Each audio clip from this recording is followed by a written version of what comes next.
And so, after the quiet storm of the coup, Catherine settled into her role as Empress of Russia. The great winter palace, with its shimmering chandeliers and endless corridors, became both her home and her stage. Yet behind the gilded walls, Catherine understood that power was not simply held by the sword or the throne.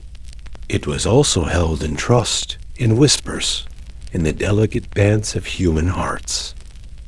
It was here, in the soft glow of candlelight, that Catherine crafted a secret world, a carefully tended garden of companionship and quiet alliances. This was her lover system. Unlike many monarchs before or after her, Catherine's lovers were not mere distractions or fleeting affairs. They were chosen, welcomed, and sometimes gently set aside, each a piece in the delicate puzzle of court life and imperial politics. The task of guiding this inner circle was entrusted to one woman alone, Countess Praskovia Bruce. Countess Bruce was no ordinary courtier. She was both a guardian and a guide, a woman of keen judgment and absolute discretion. It was she who interviewed each prospective lover in a ritual, as secret as it was meticulous. Before any young man could cross the threshold of the Empress's private chambers, he had to earn her trust and the Countess's approval. This was not a test of mere charm or looks. The Countess judged his character, his temperament, and even his personal hygiene. Only the most suitable were admitted into the intimate world of the Empress. Imagine this.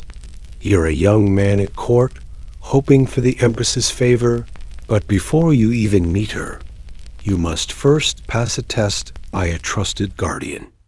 It's a bit like today's job interviews, only far more delicate and far more secret. Anyway, the rooms they entered were warm and luxurious. Soft silks draped the walls, carpets muffled footsteps, and golden accents caught the flickering candlelight just so. It was a sanctuary of privacy, a retreat from the public eye and courtly gossip. And it was here, amid these hushed surroundings, that Catherine carefully observed and tested each new companion to see if he could be trusted with her heart and her secrets. When a man pleased her, he was rewarded not only with affection, but with gifts beyond imagining. Lands, titles, and even lifelong pensions awaited those who had the honor of her favor. And when their time together came to an end, as it inevitably did, Catherine was known to ensure they left with dignity and grace. This was not just kindness, but wisdom. For in the treacherous world of the Russian court, enemies were many and secrets precious. By providing for her former lovers, Catherine kept their loyalty and discretion, a shield as valuable as any army. One of the earliest men to enter this circle was Grigory Orlov.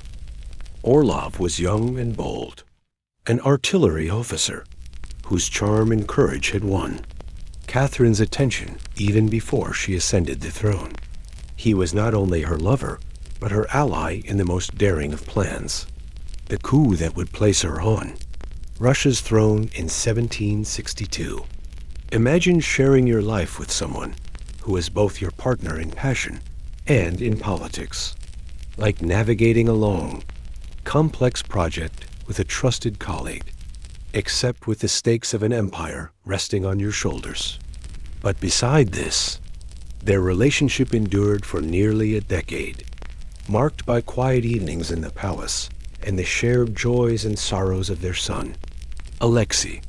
When their romance waned, Catherine did not cast Orlov aside. Instead, she gifted him estates and income, allowing him a comfortable life away from the intrigues of court. This retirement package was as much a political act as a personal kindness, a testament to Catherine's careful understanding of loyalty and power. Think of this as a very old-fashioned severance package. But instead of emails or phone calls, it was gifts of land and titles. In some ways, a reminder that even then, relationships had to be handled with care, kindness, and a touch of diplomacy. It is important to remember that. Her lover system was unlike anything seen before in European courts, a blend of intimacy, diplomacy, and practicality. It allowed Catherine to surround herself with men who could serve her ambitions, share her passions, and above all, keep her secrets. And while rumors and gossip would swirl endlessly around these private relationships, Catherine's calm wisdom ensured her rule remained unshaken. After the passionate, stormy chapter with Grigory Orlov, Catherine's life intertwined with another remarkable man, Grigori Potemkin. Potemkin was a figure of contrasts himself, a military leader, a statesman, and a man whose influence stretched far beyond the intimate chambers of the Winter Palace. He entered Catherine's life in the early 1770s, at a time when the Empress was not only consolidating her rule, but dreaming of expanding her empire. Their relationship was complex, spanning decades, filled with moments of deep affection in periods of strategic distance. Potemkin was not merely a lover, but a trusted advisor, and some say, Catherine's secret husband, a whisper that still intrigues historians today. Their bond shaped much of Russia's political landscape. It was Potemkin who championed the colonization of the Crimea, orchestrated grand military campaigns, and helped build the Black Sea fleet projects that Catherine watched unfold with quiet pride. Behind the public scenes, their private life was a mixture of devotion and drama. Potemkin was known to be charming, but could also be moody and secretive, often disappearing on long trips, leaving Catherine to navigate court intrigues without him. Some whispered of jealousy. Potemkin was said to have struggled with Catherine's other lovers and her independent spirit. Yet, despite these tensions, their partnership endured. In a way, it resembled a delicate dance where power and passion intertwined, sometimes stepping on each other's toes, but always moving forward together. If we pause for a moment and reflect, think of it as a relationship where professional collaboration and personal affection merge in complicated harmony, much like some partnerships we know today, though without the convenience of text messages or weekend getaways. Grigori Potemkin's influence on Catherine and on Russia was profound and far-reaching. He was a man of vision, a military genius whose ambitions aligned with Catherine's own desire to modernize and expand her empire. Together, they dreamed not only of personal happiness, but of a Russia that would command respect across Europe. Their partnership went beyond the ordinary. Some historians whisper of a secret marriage, a union hidden from the world to protect the Empress's image. Though no official records confirm this, letters between them reveal a tenderness and trust that went far deeper than mere politics or passion. Potemkin was often away on long journeys surveying new territories, planning military campaigns, or overseeing the construction of grand palaces and fleets. During these absences, Catherine ruled alone, yet their connection never truly faded. Their relationship was also marked by moments of tension and jealousy. Potemkin's pride sometimes clashed with Catherine's independence, and rumors swirled about his feelings toward other men who entered her favor. Still, they remained linked not just by love, but by a shared vision for Russia's future. In many ways, their story reads like a modern partnership complex, sometimes difficult, but rooted in mutual respect and common goals. As we listen softly tonight, we can almost hear the quiet conversations in candlelit rooms, the exchanged letters filled with hope and longing, and the steady pulse of two great minds shaping history together. As the years passed, the relationship between Catherine and Potemkin shifted from passionate intensity to a quieter, more enduring companionship. Though their romantic moments became less frequent, their bond remained strong-rooted in deep friendship, mutual respect, and a shared dedication to Russia's future. Potemkin's health began to decline in the late 1790s. He suffered from chronic illness, and though Catherine cared deeply for him, the demands of ruling an empire left little room for personal respite. Their parting was bittersweet, marked not by bitterness or regret, but by the understanding that their time together had shaped both their lives and the course of history. When Potemkin passed away in 1791, Catherine mourned quietly, honoring his memory with a dignity befitting a love that had endured beyond the ordinary. Their story, like many in history, reminds us that even great power is balanced by human vulnerability. And as we drift softly through these tales tonight, we might find comfort in knowing that beneath the weight of crowns and empires, these figures were people complex, passionate, and profoundly human. After the long, complex chapter with Grigori Potemkin, Catherine found herself drawn to a younger companion, Prince Alexander Lanskoy. He was barely in his early 20s when their relationship began, while Catherine was already in her 50s. A contrast that raised eyebrows among the courtiers, but did little to diminish the closeness they shared. Lanskoy was said to possess a youthful energy and charm that brought a new lightness to Catherine's life. Their bond was more than mere affection. He became a devoted companion, attentive and loyal. Yet beneath the surface of their courtly romance, there were whispers of scandal. Some spoke of jealousy and intrigue, of rival factions within the palace, eager to see the young prince fall from favor.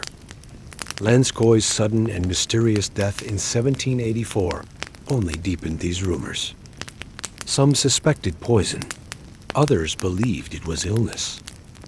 What remains certain is that his passing was a profound loss for Catherine, who mourned him deeply. In the quiet moments after his death, one might imagine the Empress reflecting on the fragile nature of life and love, a reminder that even amid power and splendor, sorrow touches us all. Lanskoy's memory lingered in Catherine's later years, a soft echo in the vast halls of the palace, a testament to a love that transcended age and expectation. For a time, the halls felt emptier, the weight of grief settling softly over the Empress's days. Yet, life at court and the vast empire Catherine ruled never paused for sorrow alone. In the delicate balance of power and passion, Catherine moved thoughtfully forward. It took months before another man would take Lanskoy's place in her intimate circle, a careful choice made with both the heart and the state in mind. This interval was more than a pause. It was a subtle reshaping of alliances and affections. During these months, Catherine focused intently on the empire's pressing matters, reforms in administration, expansion of borders, and strengthening her hold over a vast, diverse land. It is fascinating to consider how her private relationships often intertwined with the politics of empire. Each lover brought not only companionship, but influence shaping decisions, advising on matters both personal and political. So the next man to enter Catherine's life was Platon Zubov, a strikingly young and handsome nobleman who arrived at court in 1789. He was only 22, nearly half Catherine's age, yet his presence marked a new chapter, both tender and tumultuous. The court watched with a mix of intrigue and skepticism as the Empress's favor shifted once more. Zubov was said to be charismatic, ambitious, and eager to please, qualities that endeared him to Catherine, but also stirred rivalries among courtiers. Their relationship was marked by both lavish affection and whispered scandal.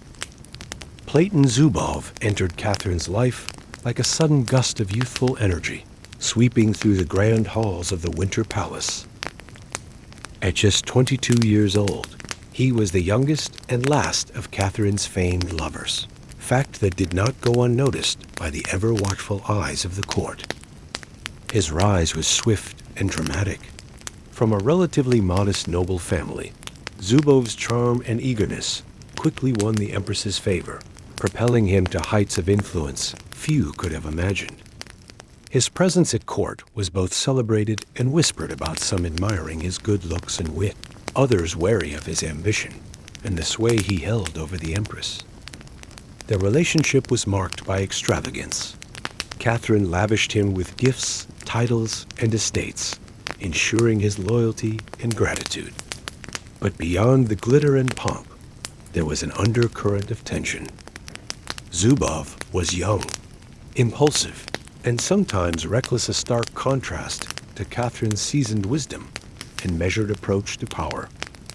Courtiers spoke of whispered rivalries, jealousies, and secret plots, rumors that Zubov's influence extended far beyond the private chambers, reaching into the corridors of government. His sway was such that many believed he held the true reins of power behind the throne, guiding decisions and shaping policies with a subtle but firm hand. Yet this proximity to power came at a cost. Zubov's rapid ascent earned him enemies among the nobility, and his eventual fall from favor was as sudden as his rise. When Catherine's health began to decline in the early 1790s, so too did Zubov's influence wane. Their parting was quiet, marked more by the inevitability of time than scandal or strife. Reflecting on this, we might see a timeless truth. Even the most intense relationships, forged in fire and ambition, often soften with time, leaving behind memories that linger like the fading notes of a gentle song. Throughout these years, Catherine's personal life and her reign were deeply intertwined. Her lovers were not merely companions, but players in the grand theater of empire partners, advisors, and sometimes pawns in the delicate game of power. Their presence influenced decisions that shaped the course of Russian history, from military campaigns to cultural reforms. Even after the glitter of court gatherings had faded, after lovers had come and gone, and after state matters were sealed for the evening, there remained a quiet realm that few ever entered. It was neither a throne room nor a war chamber. It was Catherine's sanctuary, not merely a room, but a curated space that mirrored her inner world, complex, thoughtful, and deeply private. There were whispers, of course. There always are. Some spoke of furniture carved with intimate designs, of a private boudoir filled with erotic art, some allegedly commissioned from French artists under false names. Others described an evaluation chamber, a small, lavish room connected discreetly to her personal apartments, where her trusted confidant, Countess Bruce, would receive or assess potential lovers before they ever saw the Empress. Did it exist? Or was it a tale embellished by time and envy? Like so many details of Catherine's life, the truth sits somewhere between documentation and legend. What is known is that she kept a personal collection of art and sculpture, much of it imported from Western Europe. Among these works were pieces that explored the themes of love, power, and vulnerability, art that some deemed inappropriate, others saw as deeply human. Letters, discovered long after her death, speak of erotic stories she penned in private, perhaps never meant to be read by the world. Not crass, but carefully written, literary, exploring desire not as scandal, but as philosophy. One might say Catherine understood what many modern thinkers only came to accept centuries later, that personal longing and intellectual brilliance need not live apart.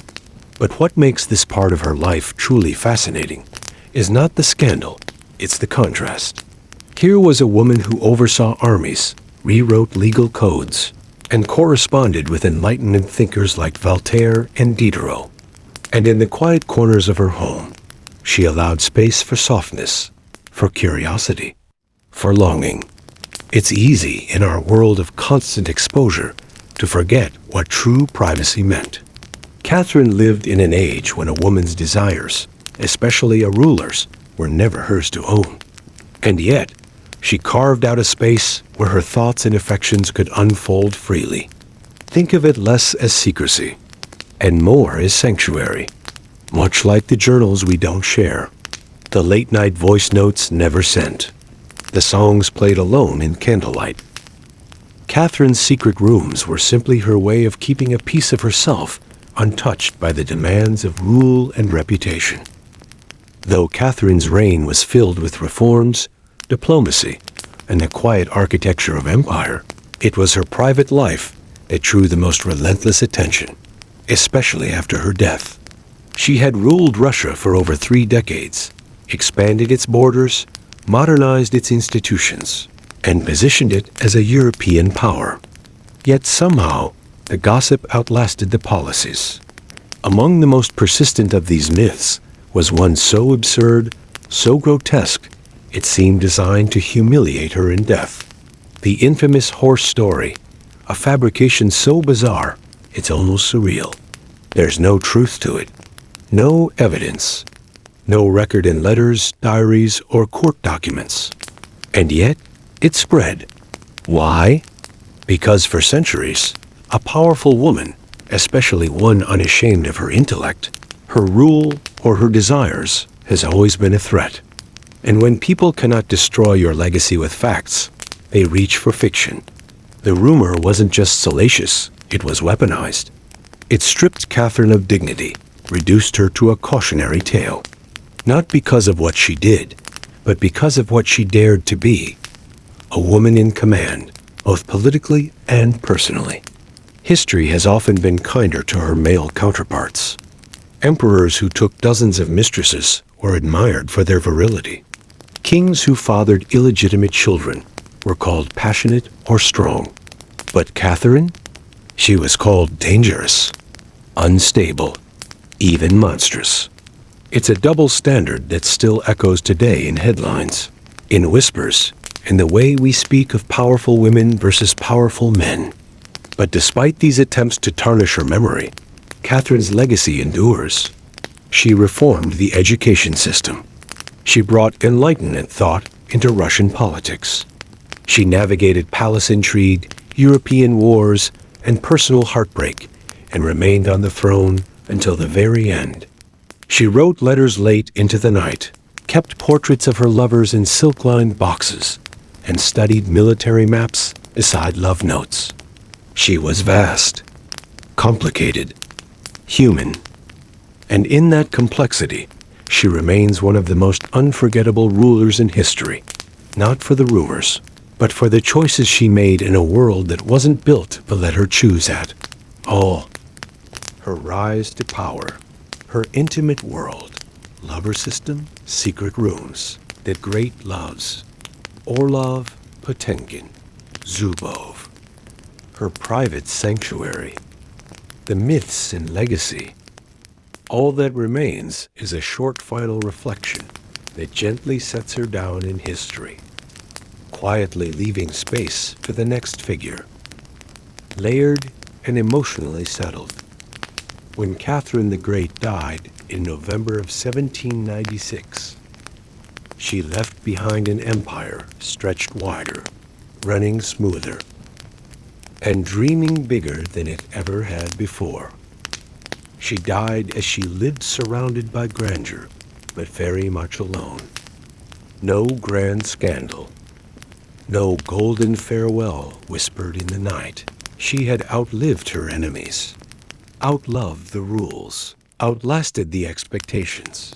Her son, Paul I, would take the throne, but their relationship had been distant, strained. He reversed many of her reforms, tried to erase parts of her rule, and yet, even in that, her legacy proved uncheckable. For while statues crumble and court records fade, Catherine's story endures not just in what she did, but in how fully she dared to be, to rule as a woman, to love without apology, to write letters in the margins of power, both public and painfully private, to build an empire and still keep room in her life for silks and scandal, philosophy and passion. Tonight, we close her chapter not with judgment, but with stillness, because perhaps the most radical thing she ever did more than any war.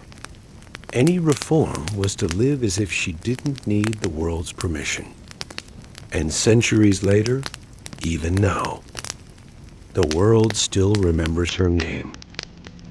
Sleep well, sleepless one.